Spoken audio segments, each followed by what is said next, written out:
Greetings, family. Thank you for coming back to watch our videos, to watch these two faces. If this is your first time seeing us, come on, subscribe so that we can get to 100,000 subscribers. We are on the road to 100,000 subscribers. Guys, there's something that I'm always saying, that if Africa will ever be respected on the global stage, we have to start by respecting ourselves. This respect comes from first coming together, realizing that we are one, we are brothers and sisters across Africa. Then we can now go together and fight, like Mama Arikana Chombarikwa says, we fight together on the global stage. But right now, there's the UNGA, or there's been the United Nations General Assembly, and these people, you hear the president of this area saying this, the other one, it's like they are not even together. But that's not where we are. But you come to understand where I'm coming from and where I'm going. So we saw just this week, we saw Zimbabwe seeking to attract Russian tourists by having these visa-free talks. So Russia and Zimbabwe are working on allowing visa-free travel for their citizens, which is very good. The agreement might be signed between November 5th and 7th in Moscow.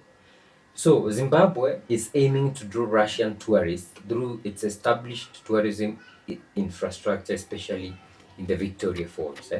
So Russian ambassador to Zimbabwe, Nikolai Krasilnikov, recently revealed that visa-free travel between Zimbabwe and Russia could be in the works. The envoy noted that visa-free travel agreement between Russia and Zimbabwe aimed at boosting passenger traffic between the two countries is being looked into. This agreement might be signed between November 5 and 7th in Moscow during the 5th meeting of the Bilateral Intergovernment Commission, as reported by Sputnik. At the moment, a single entry visa to Zimbabwe may be purchased at the border for $30. Passenger aircraft between the passenger traffic between Russia and Zimbabwe remains minimal due to restricted airline options and expensive ticket rates. Zimbabwe has stated an interest in drawing Russian tourists through its established tourism infrastructure, especially the very famous Moswatunya, that is the Victoria Falls. So my take on this, Zimbabwe has done a very wonderful thing. Like they'll be signing this free visa between Russia and Zimbabwe, Moscow and Harare. The problem is, what are you targeting? Zimbabwe is targeting Russian tourists to come and they make money from tourists.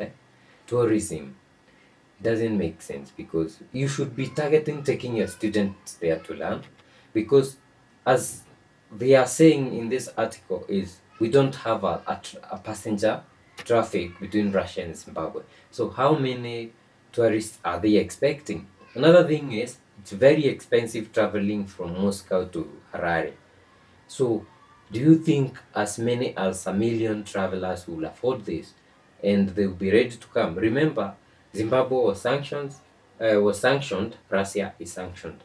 So it becomes very difficult for you to, crisscross between the two countries. Then flying across Africa is very expensive. It's even cheaper to leave Africa and go to Europe via an aeroplane compared to leaving Europe, coming to Africa, or traveling across Africa.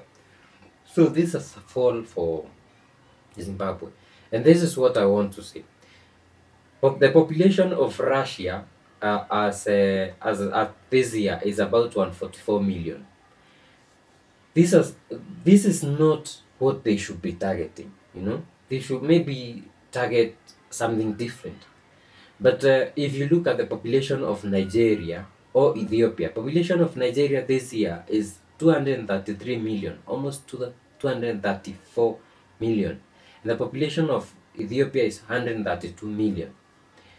If they wanted tourism, they should have targeted our own brothers and sisters. I would also like to go to Victoria Falls and watch it. But the restrictions may be too much, maybe for a Nigerian going to It's like South Africa maybe could say we want to target uh, Russia for tourism, but they are fighting Nigerians, and the population of Nigeria is so big. If you wanted tourists, so this is an uncalled for. I think Zimbabwe should do better. They should maybe think of this as sending my people to learn, to come back and develop my economy. Hey, but what do you expect from Nangagwa? I don't think it's such a bad move for Zimbabwe. Looking at the number of Zimbabweans that, especially those who left during the Mugabe era, a lot of them went abroad. A lot of them are in Europe, some in Russia, they're everywhere, in the US. So I think for Mnangagwa, he's maybe thinking that this is the best move for his country, because looking at the number of people who have left Zimbabwe, it's not a lot that are within Africa. Those who are in Africa, probably in South Africa, just a few here and there in the southern part of Africa, a lot are abroad. So for him, maybe this is a starting point to say, let me open up to Russia. Maybe he'll go and open up to whoever else is locked out from the outside countries, just as a saying, just for him to make them realize that Zimbabwe is not a bad place after even Russians want to come. What I'm getting from what you're saying is that at least for students, I do think they do have agreements. If now you're opening up to tourists, I know for sure maybe if they have not considered it as yet, they will consider opening up and sending their students to go and study. A lot of Zimbabweans are brilliant. Most of them are studying abroad. So I know for sure that Putin, if he's part of the deal, he will also maybe suggest that we can also have partnerships in terms of universities and studying. A lot of Southern African students leave Southern Africa for Russia to go and study, especially in the field of medicine and all of these other, doctoral fields, the medicine fields. So I don't know. I don't think it's a poor decision from Nangagwa. Maybe for him it's like South Africans maybe don't see the value in my country, so let me open up to Russians.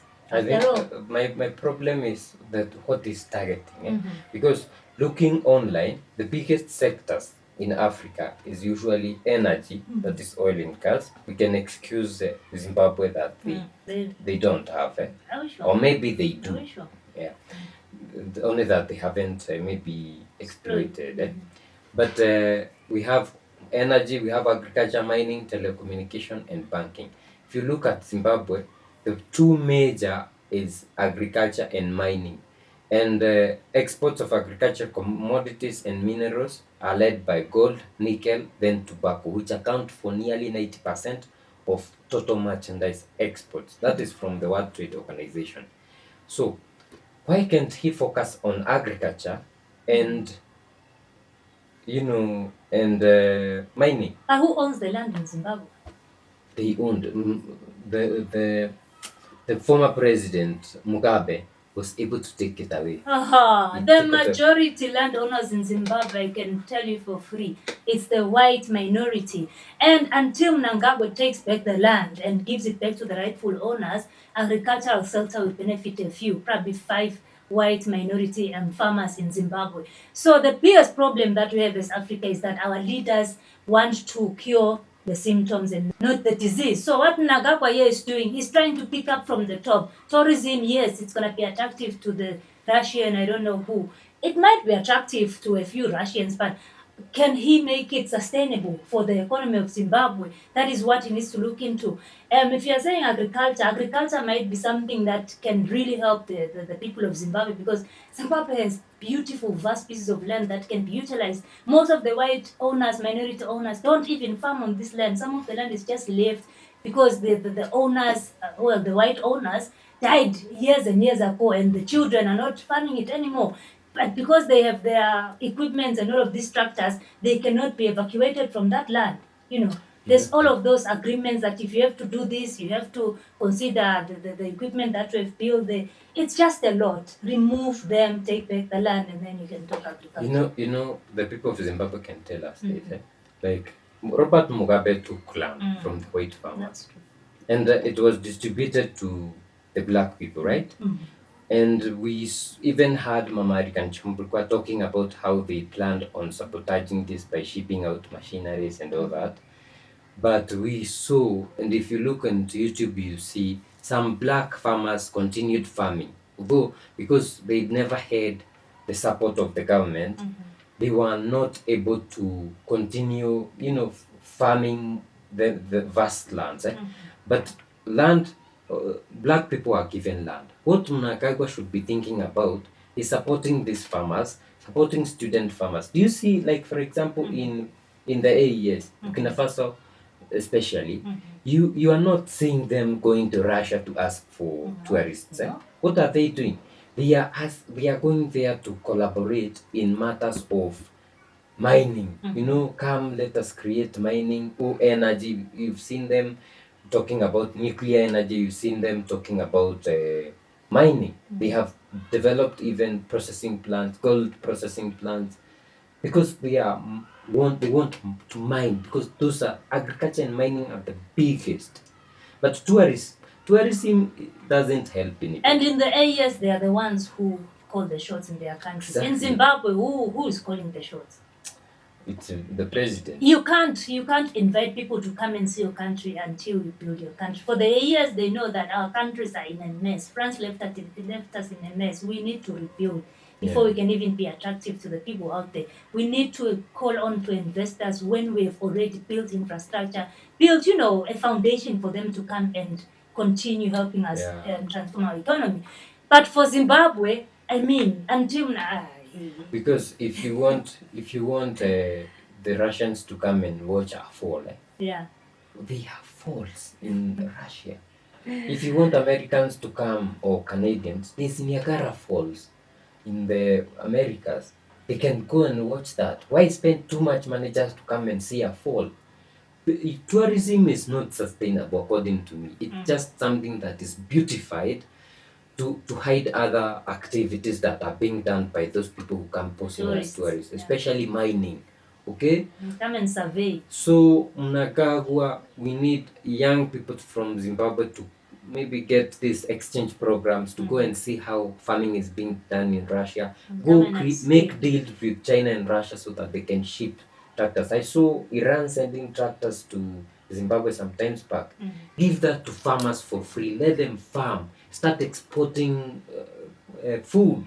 You'll be great. Start mining your own minerals and processing them. Don't let people mining steel. You'll be great. Our problem is our leaders are not Exactly. the ones leading our countries. So before we get to a place where they know even the kind of decisions they need to take when it comes to negotiations, when you go to these big countries like Russia, countries that can help you transform partnerships, China, you don't go there with the mindset of, I just want you guys to come and see my land. What is it that your country has to offer that you can benefit your people with? What kind of minerals? Zimbabwe is very rich in minerals. There's a whole lot of minerals to be explored in Zimbabwe. And for Mnangagwa to call in to tourists instead of even investors, other avenues, it shows the kind of leadership that we have really, because what then is the good of our minerals when others are negotiating on how they can explore and produce and value add into our minerals? You are talking about come and see my face. Come and see war dogs and zebras. Come and walk with lions. It's a good initiative. If only Zimbabwe was not in the state where it is right now. If only Zimbabwe gotten to a level like Dubai can say come for tourism. Exactly. That works for them. Let me tell you, and guys in the West, or guys in the Americas and Europe and in Russia, you can tell us if you can afford to just come to Africa to watch animals if you don't have too much money and passive income and you're just going there just to chill. It doesn't, you go somewhere because you want to invest, you want to make money. Talking about that, remember, people are still investing in the AES. So you can invest everywhere in Africa.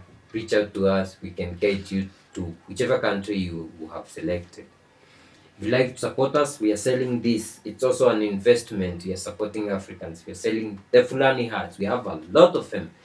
And you can do that by sending us a WhatsApp message or Telegram message to this number. Save it and do that. Then we also have a link to our online shop in the description. If you like to buy us a coffee, we have Buy Me a Coffee link in the description.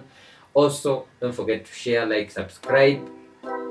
We see you in the next video.